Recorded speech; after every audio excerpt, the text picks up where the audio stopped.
মোৰ নাম বিজুমণি গগৈ বৰা।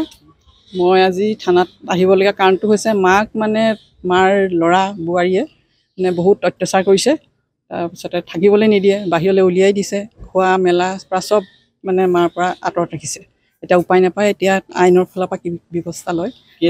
কেইজন ল'ৰা আৰু প্ৰথম আমাৰ ল'ৰা তিনিজনৰ ভিতৰত ডাঙৰজন ঢুকালে। তাৰপিছতে প্ৰথমতে খোৱা বোৱাবোৰ মানে ডাঙৰ ঘৰটো চলে, মাজু ঘৰটো চলে, খোৱাটো মাজু ঘৰত। তাৰপিছতে যেতিয়া মোৰ ভাইটিটো ঢুকালে, তাৰপিছত মাক মানে সিহঁতি বাহিৰ কৰি দিয়া নিচিনাই হ'ল আৰু। তাৰপিছতে সৰু ঘৰতে আছে মেলে, সৰুটো নহয় মাজুটো ঘৰত আছে। তাৰপিছতে মাজুটোৰ ঘৰত থাকোঁতে মানে কি হ'ল, সিও মানে অত্যাচাৰ কৰি মাক উলিয়াই দিয়া পৰ্যায় পাইছেগৈ। সৰুটোৱে লৈ আহিলে, তাতো সৰুটোৱে মানে চোৱা চিতা কৰে, কিন্তু মানে মানুহগৰাকীয়ে মানে অলপমান হেৰি কৰে। তাৰপিছত দিনক দিনে মানে আপোনাৰ অত্যাচাৰবোৰ বাঢ়ি গৈ বহুত বেয়া পৰ্যায় পাইছেগৈ। তাৰপিছতে পৰহি দিনাখন মা মানে থাকিব নোৱাৰি ওলাই আহি মানে ওচৰৰ দোকানত আহি ল'ৰাবোৰক মানে কৈছে বৃদ্ধাশ্ৰমত থ'বলৈ। তাৰপিছত বৃদ্ধাশ্ৰমত নি ল'ৰাবোৰে বুজাই বঢ়াই থৈ আহিলে। তাৰপিছত ৰাতি কি হ'ল সেইখিনি আৰু মইতো নাজানিম, মায়েতো কৈছে আপোনালোকক। তাৰপিছতে কালি ৰাতিপুৱা ওচৰতে মোৰ 2 নম্বৰ ভনীজনী থাকে, তাত গৈ চাহ অকণ খাবলৈ গৈছিলে। গৈ আহি তাৰমানে সোমাব নোৱাৰে আৰু ঘৰত। প্ৰত্যেকটো ঘৰত অত্যাচাৰ নহয়, প্ৰত্যেকটো ঘৰত মানে ভিতৰৰ ফালৰ পৰা লক। মা ইঘৰৰ বাৰাণ্ডাত আছে, সিঘৰৰ বাৰাণ্ডাত আছে, 3 ঘৰ ভিতৰৰ ফালৰ পৰা লক। মা এঘৰত সৰুজনৰ লগত। তেওঁ নকৰে, মানুহগৰাকীয়ে কৰে। চৰকাৰী জয়সাগৰ চিভিল হস্পিটেলত কৰে, নাৰ্ছ কৰে। প্ৰথম যে আছিলে ডাঙৰ বোৱাৰীকে কি কৰে? ডাঙৰ বোৱাৰীকে নকৰে। মোৰ ভাইটি চাকৰি কৰি আছিলে, পাব্লিক হেল্থত কৰি আছিলে। তাৰ চাকৰি 7-8 বছৰ আছেই, তাৰপিছত ঢুকালে। এতিয়া সেই পেঞ্চন তেওঁ পায়। তাৰমানে ধৰি লওক গোটেই সম্পূৰ্ণ পেঞ্চনটো তেওঁ পাই আছে। 2 নম্বৰতে লাচিত কলেজত কৰে, চাকৰি কৰে, অজয় বৰা। তেওঁ নাৰাখে মানে এতিয়া যদি ৰাখিলেহেঁতেন কালি দৰ্জাখন ভিতৰৰ ফালৰ পৰা বন্ধ কৰি বাহিৰত মা বাৰাণ্ডাত ৰাতিলৈকে বহি থাকিবলগীয়া পৰ্যায় নাপালেগৈ। এই অত্যাচাৰটো আজি 3 বছৰমানেই হ'ল। তাৰমানে আমি ভাবোঁ যেন তেনে থাকক মেলক, মাকে বুজাওঁ অকণমান হেৰি কৰি, গালি দিলেও সহ্য কৰি থাকিবলৈ মেলিবলৈ বুজাওঁ, কিন্তু মানে দিনক দিনে বাঢ়ি গৈ আৰু এইটো পৰ্যায় পাইছে। এতিয়া আমি কৈছোঁ মা এতিয়া বৃদ্ধাশ্ৰমত যাম বুলি কৈছে। বৃদ্ধাশ্ৰমত যোৱাতকৈ 80 বছৰ পাৰ হৈ গ'ল চাগে।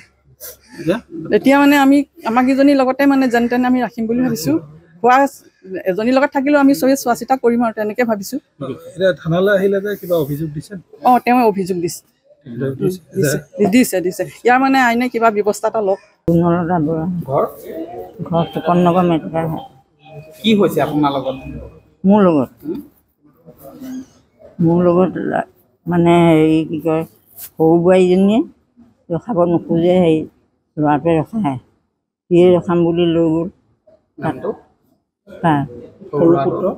জয়ন্ত বৰা।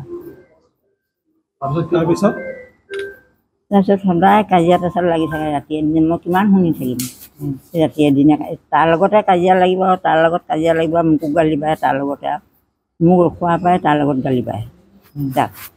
তাৰপৰা সেইদিনা হেৰিয়াকে সৰিব নোৱাৰি এইফালে মানে নামঘৰ দোকান আছে, তালৈ ওলাই আহিলোঁ। ল'ৰাবিলাকক লগ কৰিছোঁ, মোক যেনে তেনে বৃদ্ধাশ্ৰমতে থৈ আহোঁগৈ বুলি। তাৰপৰা আহিলোঁ নহয়, আহিলত তাতে গৈ পাইছোঁ আৰু পাছত তাই মানে কেলৈ যাব লাগে বুলি উধাই মুধাই গালি পাৰিছে আৰু মই এনেকুৱাতে গৈছোঁ বুলি কৈছোঁ।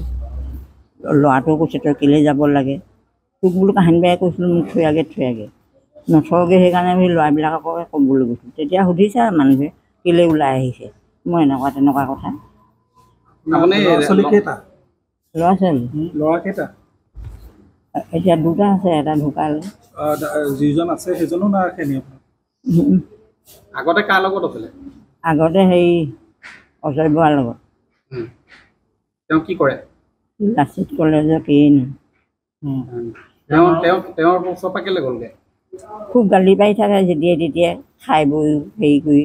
তাৰপৰা সৰুটোৱে আকৌ ক'লে বোলে বৈ বোলে মোৰ গুৰিতে থাকিবি, বোলে খাবি। সৰুজনে কি কৰে? সৰুজনে এতিয়া একো নাই, আগতে দোকান আছিল।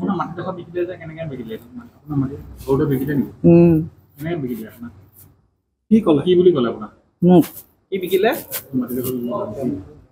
মোৰ ভাগৰ 4 ভাগ কৰি পেলাই এভাগ মই ল'লোঁ আৰু মাটি আপোনাৰ মাটিভাগ যে লৈ ল'লে, এতিয়া কি কৰিব? তাৰপিছত আপোনাৰ ভাগটো বিকিলে।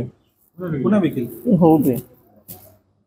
নিবিকিলেও উপায় নাই মই ক'লোঁ বিকিবলৈ তাৰ চাকৰি বাকৰি নাই মোক ক'ৰ পৰা খুৱাব বেমাৰ ক'ৰ পৰা চাব অঁ এতিয়া বহুত বেমাৰ হৈ গ'ল মোৰ সি কিমান টকা খৰচ কৰিলে মোৰ সেইবোৰে সেইবুলিয়ে বিকি দিলোঁ তাৰ চাকৰি নাই নহয় কিন্তু এতিয়া আপোনাক কোনো দায়িত্ব নলয় তেওঁলোকে এটাও নাই নেচাই এতিয়া নাৰাখে সৰুতে ৰাখে মানুহজনীৰ পৰা নোৱাৰে নহয় নামটো কি তেওঁ অল্পনা বৰা কি কৰে নাৰ্ছ চৰকাৰী না মানে বোৱাৰী আপোনাৰ অত্যাচাৰ কৰে থাকিব মানে নাৰ্ছ কৰে তেখেতে চৰকাৰী চাকৰি কৰে তাৰপিছত আপোনাক তেওঁ অত্যাচাৰ কৰে তেওঁৰ কাৰণে মানুহজনে আপোনাৰ ল'ৰাজনেও কথা শুনিবলৈ বাধ্য আপোনাৰ ছোৱালী কন্যা ছোৱালী এইকেইজনী আহিছে কেইজনী তিনিজনী বিয়া দিলে এতিয়া তেওঁলোকৰ লগতে যাব আপুনি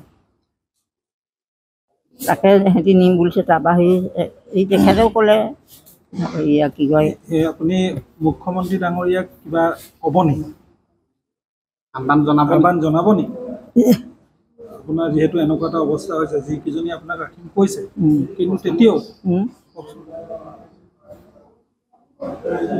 কি বুলি ক'ম ভাবিব আপুনি থাকিব ক'ত ছোৱালীয়ে ৰাখিম বুলিছে ছোৱালীয়ে ৰাখিম বুলিছে হয় আপোনাৰ মুঠতে এটা সন্তানেও নাৰাখে এই কৈছোঁ নহয় সৰুটোৱে ৰাখে মানুহজনীৰ পৰা থাকিব নোৱাৰিছোঁ মই থাকিব নোৱাৰিছে মই আকৌ সুধিছোঁ মানুহজনে কি কৰে সৰুটো মানুহজনে কি কৰে নাৰ্ছ কৰে জয়সাগৰ আমাৰ আইতাই শুনক মুখ্যমন্ত্ৰীয়ে কৈছিলে পিতৃ মাতৃ বন্দনা বুলি কৈছিলে চৰকাৰী চাকৰি থকা পিতৃ মাতৃক চাব লাগিব আপোনাৰ যেতিয়া সৰু সুৰাই নাৰ্ছো কৰে আপোনাক বচা ল'বৰ কাৰণে